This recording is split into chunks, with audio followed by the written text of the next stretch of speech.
Bismillahirrahmanirrahim. Hello viewers, Assalamu alaikum. I'm fine and hope that you will also fine.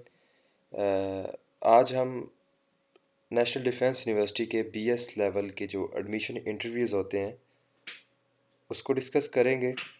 Actually मुझे बहुत सारे Instagram पे messages आए हुए थे, मुझे मेल्स आई हुई थी कि सर बहुत टेंशन हो रही है, पता नहीं what type of interview they will take from us, so kindly make a video on this particular topic. So मैंने इस वजह से ये वीडियो बनाई। So without wasting any time we need to focus on first question which is introduction. सबसे पहले introduction होता है आपका एनडीयू में। ये मेरा भी एक्सपीरियंस था एनडीयू में। तो आप किसी भी जगह पे चले जाएं, बेशक कहीं जॉब के लिए जा रहे हैं, किसी यूनिवर्सिटी में जा रहे हैं, तो सबसे पहला क्वेश्चन हमेशा इंट्रोडक्शन होता है और एनडीयू में आपसे पहला क्वेश्चन जो है वो लाजमी होगा इंट्रोडक्शन का। तो इंट्रोडक्शन के लिए मैंने एक ये स्ट्रक्चर सा बनाया हुआ है। आप इसी तरह मतलब अपना इंट्रोडक्शन करवा सकते हैं। For example, my name is Hamza Hamza, son of Bilal Bilal. आप अपना और अपने फादर का नाम यहाँ पे लिख सकते हैं। Then my father is retired SI, SHO, DSP from police और whatever. If your father is a businessman then you can say that my father is a businessman. Then next, basically I am from Sahiwal, जहाँ आप born हुए हैं basically के साथ I am from उस city का लिख देना है। Then currently I am living in Islamabad, और जहाँ आप करंटली रह रहे होंगे उस सिटी के बारे में लिख देना है। सो आगे अबाउट माई क्वालिफ़िकेशन, अपनी क्वालिफ़िकेशन के बारे में आप बता सकते हैं। For example, I did matric from ABC school in 2018। आपने ईयर का बता देना है एंड देन सिक्योर्ड 70% मार्क्स, और जितने आपने मार्क्स सिक्योर किए होंगे अपनी मैट्रिक में। Then similarly I did FSc from ABC college, जिस कॉलेज से की होगी इन 2020, जिस ईयर्स में की होगी, एंड सिक्योर्ड 70% मार्क्स, और जितने आपने मार्क्स सिक्योर किए होंगे। और इससे आगे आपने अपनी फैमिली बैकग्राउंड के बारे में बता देना है। Let's suppose about my family background, we are 5 brother and have a 1 sister. इसी तरह आपके जितने भाई और बहन हो गए आप बता देंगे। And all my brothers are doing private jobs, my sister is consulting food engineering from ABC university and my mother is a housewife. और आप बता सकते हैं अपने भाई के बारे में। लेट्स सपोज अगर आपके सारे भाई पढ़ते हैं, you can say all my brothers are consulting और आर स्टडिंग इन यूनिवर्सिटीज़। अगर आप पार्टिकुलरली इंडिविजुअली अपने एक एक भाई का बताना चाहें कि कौन क्या कर रहा है, देन आप बता सकते हैं। और एंड पे अगर आपकी मदर कोई काम करती हो तो बता सकते हो, otherwise my mother is a house wife. इतना आपका इंट्रोडक्शन होता है। और इंट्रोडक्शन के बाद आपसे जो फेमस क्वेश्चन है ना, जो मोस्टली एनडीयू यूनिवर्सिटीज़ में पूछे जाते हैं, वो यही पूछे जाते हैं, वाई एनडीयू, मतलब एनडीयू में ही क्यों आना चाहते हो।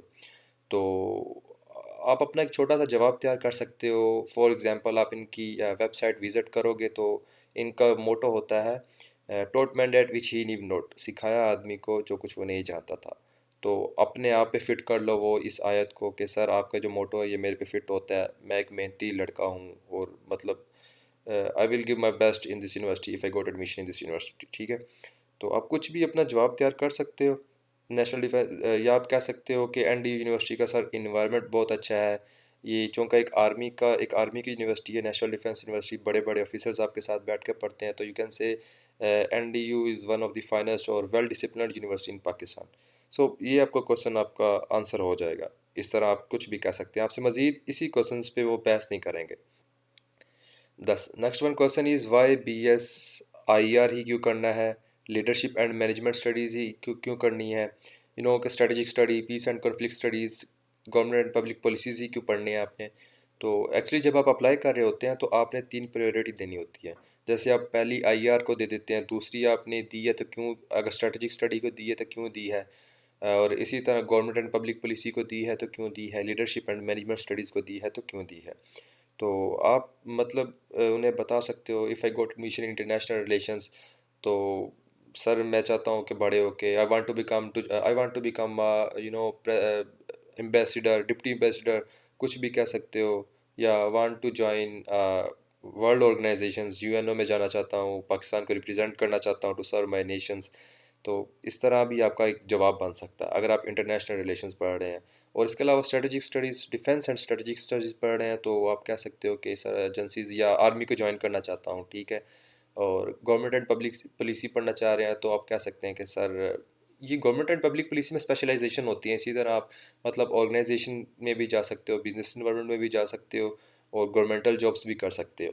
इसी तरह अगर आपसे पूछा जाता है कि लीडरशिप एंड मैनेजमेंट स्टडीज़ अगर आप ये पढ़ते हो तो क्या करोगे आप, तो आप बता सकते हो sir if I graduated in leadership and management studies, then I want to become contact manager in multinational company or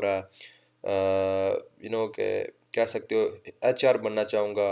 और इसी तरह बिजनेस इन्वायरमेंट में कोई पोस्ट आपको पता होनी चाहिए कि किसी में मार्केटिंग मैनेजर बनना चाहूँगा, कोई भी एक पोस्ट जो एक स्पेसिफिक मैनेजरल पोस्ट हो उसके बारे में आप बता सकते हो। इसी तरह आपका थर्ड वन क्वेश्चन जो है एम इन लाइफ, ये भी अगर आपसे वो दूसरा पूछा जाएगा तो तीसरा नहीं पूछा जाएगा एम इन लाइफ, क्योंकि आप ऑलरेडी उसका जवाब दे चुके होते हो दूसरे क्वेश्चन में अपना बता के फ्यूचर। सो आगे फेवरेट पर्सनालिटी, आपसे वो पूछ सकते हैं कि आपकी फेवरेट पर्सनालिटी कौन सी है। तो बीइंग अ मुस्लिम हमारी फेवरेट पर्सनालिटी हज़रत मोहम्मद सल्लल्लाहु अलैहि वसल्लम ही होती है, या अगर क्रिश्चियन है कोई भाई तो वो उनकी फेवरेट पर्सनालिटी हज़रत ईसा होगी एब्सोल्युटली। तो वो तो है ही है, लेकिन वो तो हमेशा रहेंगी, उससे हट के आपने बताना है। तो हमेशा आप अपने फैमिली मेम्बर्स का नाम ले दें, अपने भाई को बता दें कि my brother is my favourite personality और माय फादर और my mother is a favourite personality. Actually बात ये है कि अगर आप कोई कि सेलिब्रिटीज़ का बता देते हैं या कोई जैसे हज़रत वसल्लम मैंने कहा उनका बताएंगे, तो उन वो मतलब उसके बारे में जो आपकी फेवरेट पर्सनैलिटी है अगर वो सेलिब्रिटीज़ में होगी, उसके बारे में बहुत सारे क्वेश्चंस वो आपसे पूछ सकता है। मतलब आप भी जानते हैं हज़रत वसल्लम के बारे में, अगर आपका नबी है तो वो इंटरव्यूअर का भी प्रॉफिट होगा। तो देयरफॉर अपनी फेवरेट पर्सनैलिटी जो फैमिली मेम्बर्स में से बताओगे तो वो आपके भाई या आपकी माँ या आपके बाप को, आप बाप के बारे में सिर्फ आप बेहतर जानते हैं, इंटरव्यूअर नहीं जानता। So let's suppose if you said कि my brother is a favourite personality, तो बस ठीक है, वो आपसे पूछ लेंगे कि वाई, तो आप बता सकते हैं कि वो हार्ड वर्क करता है, उसने स्ट्रगल की है हमें यहाँ तक लाने के लिए, या मेरे बाप ने बहुत स्ट्रगल की है मुझे यहाँ तक लाने के लिए। यहाँ पे ये क्वेश्चंस का आंसर भी हो जाता है, इससे आगे वो आपसे कुछ नहीं पूछ सकते। और इसके बाद वो आपसे फादर के इनकम सोर्सेज पूछ सकते हैं कि अच्छा अगर आपके फादर गवर्नमेंट ऑफिसर हैं, गवर्नमेंट सर्वेंट हैं, गवर्नमेंट में जॉब करते हैं या प्राइवेट करते हैं, तो उनके ज़ाहिर सी बात है एक सोर्सेज तो नहीं होता, और भी बहुत सारे होते हैं कि और क्या क्या करते हैं, कहाँ से पैसे आते हैं, क्या करते हैं क्या नहीं। यूजुअली ये क्वेश्चन इसलिए पूछा जाता है कि अगर आपको एडमिशन मिल जाता है तो फीसिस पे करने में कोई इशू तो नहीं होगा, बस यही जानना चाह रहे होते हैं। और उसके बाद आपसे कोई तकरीबन 8 से 10 जनरल नॉलेज वाले क्वेश्चंस हो सकते हैं, पूछे जा सकते हैं। एक्चुअली देखें, आप बहरिया या एयर यूनिवर्सिटी में एडमिशन लेना नहीं चाहते या किसी नामल में, and you totally different university है इनसे, और आर्मी के अंडर में है, और यहाँ पे बहुत स्पेसिफिक स्ट्रेंथ आती है स्टूडेंट्स की पढ़ने के लिए, और कंपटीशन भी बहुत लिटिल बिट हाई होता है, इतना भी ज़्यादा नहीं होता लेकिन हाई होता है। तो आपको कुछ स्ट्रगल करनी पड़ेगी बाकियों की निस्बत। तो आपसे वो जनरल नॉलेज के क्वेश्चन पूछ सकते हैं। वो जनरल नॉलेज जो आपसे पूछेंगे वो यूजुअली कंट्रीज़ कैपिटल और उनकी करेंसीज होगी। अ, अब तो वर्ल्ड में तो तकरीबन 195 कंट्रीज़, आई थिंक सो 193 और 195, हाँ इतने कंट्रीज़ हैं, तो आपको सभी के कंट्रीज़ कैपिटल याद करने की ज़रूरत नहीं होती। जो एशियन वेरी फेमस कंट्रीज़ हैं, for example Pakistan, India, Sri Lanka, इस तरह इनके, जैसे पाकिस्तान का इस्लामाबाद है, इसी तरह इंडिया का न्यू दिल्ली है, इस तरह उनके कैपिटल्स याद कर लें जो फेमस कंट्रीज़ हैं। और जो दूसरे कॉन्टिनेंट में फेमस हैं, let's suppose America, Canada, UK, Ukraine, इस तरह के जो फेमस कंट्रीज़ हैं उनके भी कैपिटल्स याद कर लें। उसके बाद जो करेंसीज है ना, ये वेरी फेमस कंट्रीज़ की पूछी जाएंगी।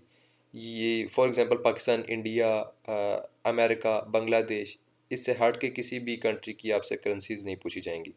और प्राइम मिनिस्टर और प्रेसिडेंट का भी पूछा जा सकता है कंट्री के। अगर हाँ देखिए, हमारे पाकिस्तान और इंडिया या इसी तरह बहुत सारे कंट्रीज़ में प्राइम मिनिस्टर हुकूमत कर रहा होता है। इसी तरह अब कुछ कंट्रीज़ में प्रेसिडेंशियल सिस्टम होता है, जैसे अमेरिका में प्रेसिडेंशियल सिस्टम है, प्रेसिडेंट हुकूमत कर रहा होता है।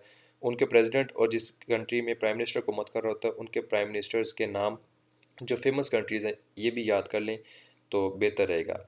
एक्चुअली जनरल नॉलेज की तब ज़रूरत पड़ती है जब आपके मार्क्स इतने अच्छे ना हो, आपने टेस्ट क्लियर कर लिया हो, आपको इंटरव्यू के लिए उन्होंने शॉर्ट लिस्ट कर लिया हो और आपका इंटरव्यू हो, अगर आप जनरल नॉलेज में मतलब उनको आप उनके ज़्यादा से ज़्यादा जवाब देते हैं तो आपके एडमिशन्स के चांसेस भी ज़्यादा से ज़्यादा हो जाते हैं, एक अच्छा इंप्रेशन पड़ जाता है।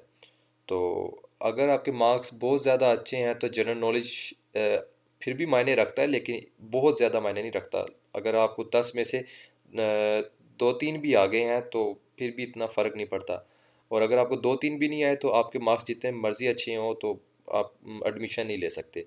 और अगर अगर आपके मार्क्स मतलब एडमिशन अगर आपके मार्क्स 80% हैं, अगर और मेरिट जो है स्टूडेंट्स का मेजोरिटी के 90% प्लस है, तो अगर आप जनरल नॉलेज में उनमें 10 में से 7-8 के जवाब दे देते हो तो आपके चांसेस बहुत ज़्यादा हो जाते हैं एडमिशन लेने के। सो आगे चलते हैं। इससे हट के वो आपसे वर्ल्ड ऑर्गेनाइजेशंस जो होती हैं, जैसे यूएनओ है, यूनाइटेड नेशन ऑर्गेनाइजेशन, इसके बारे में इस तरह पूछेंगे कि ये इस्टेब्लिश कब हुई, आपको इसकी डेट्स का पता होना चाहिए, हेडक्वार्टर इसका किधर है, पाकिस्तान मेंबरशिप, ये इतना अहम नहीं है, लेकिन आपको इस्टेब्लिश कब हुई और इसका हेडक्वार्टर किधर है, ये दो चीज़ें आपको हर ऑर्गेनाइजेशन की पता होना चाहिए। ये मैंने कुछ ऑर्गेनाइजेशन नीचे दी हैं जो वेरी इंपॉर्टेंट है, अगर ये आपको लाजमी याद होनी चाहिए, और मोस्टली इन्हीं में से आपको कोई ना कोई क्वेश्चन ज़रूर होगा। तो आगे देखते हैं। जैसे वर्ल्ड ट्रेड ऑर्गेनाइजेशन है, WTO, founded in 1 January and 1995, headquarter इनका जिनेवा स्विट्ज़रलैंड में। इसी तरह अगली वर्ल्ड हेल्थ ऑर्गेनाइजेशन है, इसकी इस्टेब्लिश डेट लिखी हुई है, हेडक्वार्टर है, IMF है। आप वीडियो पॉज करके इनको याद कर सकते हो। वीडियो चूँकि लंबी हो रही है इसलिए मैं थोड़ा सा आगे आगे जा रहा हूँ। इससे आगे यूनाइटेड नेशंस चिल्ड्रंस फंड है, और उसका भी हेडक्वार्टर और लिखा हुआ है, फाउंडेड ऑन कब हुई थी। और उससे आगे नॉर्थ अटलांटिक ट्रीटी ऑर्गेनाइजेशंस है, और उससे आगे ये इसके बारे में बताया हुआ है नाटो क्या चीज़ है, और इंटरनेशनल एटॉमिक एनर्जी। और उसके बाद एशियन, ये जो बड़े बड़े हैं ये ज़्यादा इंपॉर्टेंट है जो मैंने लिखे हैं, जैसे एशियन है, association of south east Asian nation, economic cooperation organization, D8 countries developing aid, और GCC गल्फ कोऑपरेशन काउंसिल, और नम नॉन अलाइंड मूवमेंट, और OIC। जैसे अब ऑर्गेनाइजेशन ऑफ इस्लामिक कंट्री का रिसेंटली आई थिंक दिसंबर और नवंबर में कोई अजलास हुआ, दिसंबर में अजलास हुआ था इस्लामाबाद में, और इनके आपको बस हेडक्वार्टर और फाउंडेड कब हुई थी ये आपको पता होना चाहिए। बस इतनी ही थी, या एक नीचे सार्क है, south Asian association for regional cooperation, इनकी फाउंडेड ये कब हुई थी और हेडक्वार्टर इनका कहाँ है। ये दो क्वेश्चन बस पूछे जाते हैं ऑर्गेनाइजेशंस में, ऑर्गेनाइजेशन के हवाले से। और एंड पे आखिरी चीज़ जो है ना, वो टॉपिक डिस्कशन की होती है। मतलब ये इंटरव्यू में आपको मैं एक ओवरव्यू इन द नटशेल आपको मैं बता दूं कंक्लूजन के तौर पे, कि इंटरव्यू बेसिक सा होता है, यानी कि आपके बारे में क्वेश्चन होंगे, आपका मतलब फेवरेट पर्सनैलिटी क्या है। इतना ज़्यादा भी मुश्किल नहीं होता, लेकिन एनडीयू का इंटरव्यू चूँकि लिटिल बिट टफ होता है, इतना भी मुश्किल नहीं होता। और बाकी यूनिवर्सिटियों की निस्बत एनडीयू का इंटरव्यू थोड़ा सा टफ होता है, बाकी ज़्यादा टफ ISSB जैसा नहीं होता। जैसे आर्मी ज्वाइन करते वक्त वो इंटरव्यू ले रहे होते हैं इंटर सर्विस सिलेक्शन बोर्ड में। सो एनी हो, टॉपिक डिस्कशन में ना आपको जो करंट अफेयर होते हैं, जैसे पाकिस्तान के अफ़गानिस्तान के साथ ताल्लुकात कैसे हैं, अफ़गानिस्तान का क्या क्या सीन चल रहा है आजकल, और पाकिस्तान में पिछले एक हफ्ते में कौन सी तब्दीलियाँ रूनमा हुई हैं, वर्ल्ड वाइड पे कौन सी तब्दीलियाँ हुई हैं। अगर आप न्यूज़ सुनते हैं तो एक दो बातें वहाँ से देख लें, वो आप डिस्कस कर सकते हैं। अब इंटरव्यू में रही बात, इंग्लिश भी बोली जाती है, उर्दू भी बोली जाती है। इंट्रोडक्शन हमेशा अपना इंग्लिश में करवाएं, ज़्यादा बेहतर रहता है, और उर्दू में भी बोल सकते हैं आप, लेकिन आप अगर आपसे वो क्वेश्चन इंग्लिश में पूछते हैं तो आप मतलब अगर उनका इंग्लिश में ही जवाब दें तो ज़्यादा बेहतर रहेगा। अगर आप उर्दू में भी देते हैं तब भी कोई इतना ज़्यादा इशू नहीं होता। तो टॉपिक डिस्कशन में आपसे मैंने आपको पहले बता चुका हूँ कि जो करंट अफेयर्स होते हैं, जो करंट इश्यूज चल रहे होते हैं, उनसे रिलेटेड जो फेमस होते हैं वो पूछे जाएंगे। कोई रॉकेट साइंस वाली बातें नहीं होंगी, कोई रॉकेट साइंस वाला आर्टिकल नहीं छेड़ेंगे। तो सिंपल सी बातें होंगी कि इस तरह चल रहा है ये। और इसके अलावा पर्सनैलिटी असेसमेंट टेस्ट भी एक दो MCQs ले सकते हैं, कंडीशंस दे सकते हैं कि आपका अगर NDU में नहीं होता तो आपको क्या आप क्या करेंगे, और इस तरह। बस यही है इंटरव्यू से रिलेटेड। मैंने आपको इस इंटरव्यू NDU के इंटरव्यू का पीक बता दिया, इससे हट के इंटरव्यू में कुछ नहीं पूछा जाता, और कोई रॉकेट साइंस वाली बातें नहीं होती। यही इंटरव्यू है। तो परेशान होने की इतनी ज़्यादा ज़रूरत नहीं है। अगर एनडीयू में है तो थोड़ा थोड़ा परेशान होना बनता है, इतना भी नहीं होता बनता। खैर, बहुत सारी, चूँकि आपको मैंने बताया कि मेल्स आई हुई थी, बहुत सारे मैसेजेस आए हुए थे सब्सक्राइबर्स के कि सर टेंशन हो रही है, कैसा इंटरव्यू होगा। भाई इतना भी मुश्किल नहीं होता है। यूनिवर्सिटी में एडमिशन लेना चाह रहे हैं आप, कोई प्राइम मिनिस्टर की पोस्ट पे अप्लाई नहीं की हुआ आप लोगों ने, और यूनिवर्सिटी में पढ़ना आपका राइट है, आपने फ़ीस पे करके वहाँ पे पढ़ना है। फुली फंडेड स्कॉलरशिप के लिए भी अप्लाई नहीं कर रहे, तो रिलैक्स हो जाएं। और उम्मीद है आपको मेरी वीडियो में जो मैंने कहा वो आपको समझ आई होगी। और यहीं पे मेरी वीडियो ख़त्म होती है। अपना ख्याल रखें। अल्लाह हाफिज़।